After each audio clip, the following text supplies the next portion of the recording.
ہیں سیقول السفہاء من الناس ما ولاہم، اس کا ترجمہ یہ ہے کہ عن قریب کچھ بے وقوف لوگ یہ کہیں گے کہ مسلمانوں کو ان کے قبلے سے کس نے بدل دیا جس پر یہ پہلے تھے اور جس کی طرف منہ کر کے نمازیں پڑھتے تھے۔ یہ ابھی انہوں نے نہیں کہا، وہ تو ابھی کہیں گے وہ جو بے وقوف ہیں، مگر اللہ کریم غیب کی خبر دے رہا ہے کہ قبلہ تو بدلے گا میرے محبوب کی مرضی سے، مگر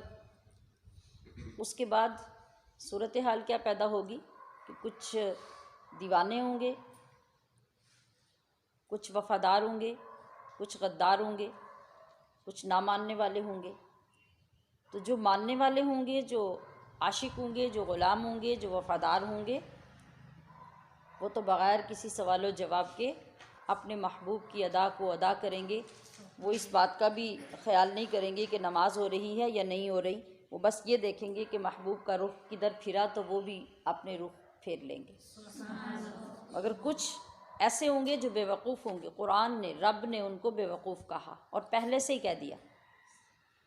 کہ وہ اعتراض کریں گے، انکار کریں گے، پس و پیش کا شکار ہوں گے۔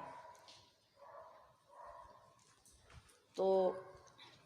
ماحول کیا تھا کہ آقا صلی اللہ تعالی علیہ وسلم نے جب اپنی نبوت کا اعلان فرمایا تو اس آغاز کے دور میں کم و بیش 16 یا 17 مہینے تک تمام مسلمان نبی علیہ الصلوۃ والسلام کی اقتداء میں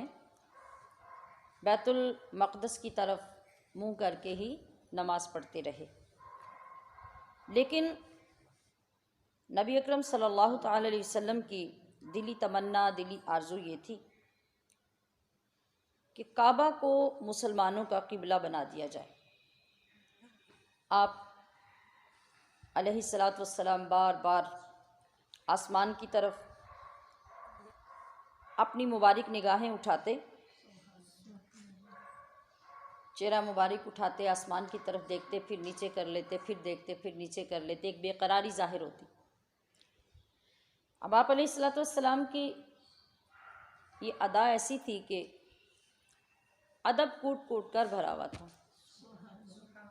بہت مرتبہ آپ نے ایسا کیا کہ آپ آسمان کی طرف نگاہیں اٹھاتے پھر نیچے کر لیتے، مگر ادب کا عالم یہ تھا کہ جو آپ چاہتے تھے، جو آپ کے دل کی تمنا تھی، وہ زبان سے بول کر ایک بار بھی اللہ کی بارگاہ میں عرض نہیں کی۔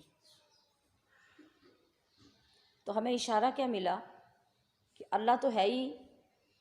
علیم بذات الصدور۔ تو جب کبھی زبان سے ہم سے بولا نہ جائے اور الفاظ ہمارا ساتھ نہ دیں، تو ہمارے دل کی یہ کیفیت جب نگاہوں کے ذریعے رب کی طرف جاتی ہے تو رب کریم اس وقت بھی دعائیں قبول کرتا ہے۔ تو کبھی زبان اور الفاظ سے نہ مانگا جائے تو اپنے محبوب کی صدا کو یاد کر کے بھی مانگ لینا چاہیے۔